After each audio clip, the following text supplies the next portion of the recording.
different Sean King. And the headline was a stark headline, was Peyton's reputation built on lies. I'm paraphrasing. And then goes into this whole story about how he posted a picture on his own Facebook page of Cam Newton and Peyton Manning hugging after the Super Bowl and said, why is this not being talked about as much as Cam Newton's post-game press conference? And it got a ton of comments and a ton of likes. And one of the comments was, Peyton Manning abused somebody in college. And he was like, I don't remember this, really. And then he did some digging. Some people sent him some stuff.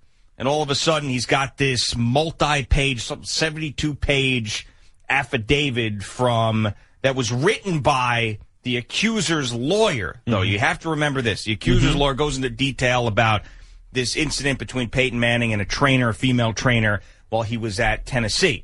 Now, follow me with this. This is very tough, and I'm trying my best to keep it in a nice little thing that we can understand. So a lawsuit was filed by 6 former female students against the University of Tennessee last week, and its athletics department saying that it had a hostile sexual environment and stretching back to the mid-'90s. Now, Peyton is mentioned in this. This is that same court document that he saw. The same alleged incident is also in this lawsuit. So in this lawsuit, it says that Peyton, the worst part of it being the sexual assault allegation being that Peyton's on a training table. This trainer is helping him with, I believe, an ankle injury. And then he somehow gets naked and his genitals are on her head and her face. This is in the report. So Peyton denies this. She says that it happened.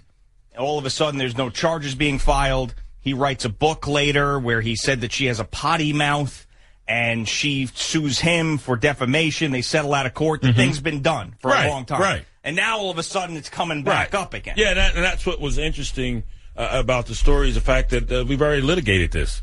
And great job navigating through that, especially the last part of that. Well done. It's not easy. No, not when you're talking about genitals on the head. But it's interesting. We've gone down this road. He settled a defamation lawsuit. Why is this resurfacing? It's resurfacing because what has occurred recently there at the University of Tennessee, or what's been alleged to have occurred there recently. They had one of their best linebackers, probably their best linebacker, kicked off the team a couple years ago because of sexual assault charges. So this is interesting. Why they would have to go all the way back to the 90s and apply that to what's currently being alleged there on the campus of the University of Tennessee. So I was taken aback that they would bring that back to light, the stuff that happened with Peyton, or allegedly happened with Peyton Manning, and that was been taken care of. It's been litigated, so why is that relevant now? And I guess they're trying to say, hey, the culture existed way back then. It continues to persist now. So they're trying to link the 90s with 2015 and the 2000s and show that this is something that's been perpetual there at the University of Tennessee. And the biggest criticism, and Bob Kravitz of the Indianapolis Star is a guy, and I think he still works there, but he wrote about this, and I guess WTHR Sports now, maybe he used to be with the Indy Star, I'm not sure. He's been a longtime writer in Indianapolis. And his big gripe with Sean King's article is that he presents the facts of case, which is a 74-page document, but that was written by the accuser's lawyer, and in the piece, there's no other mention of anything about Peyton's lawyer refuting any of these claims. So it really is a one-sided argument. Right. So I'm not saying that Peyton did this or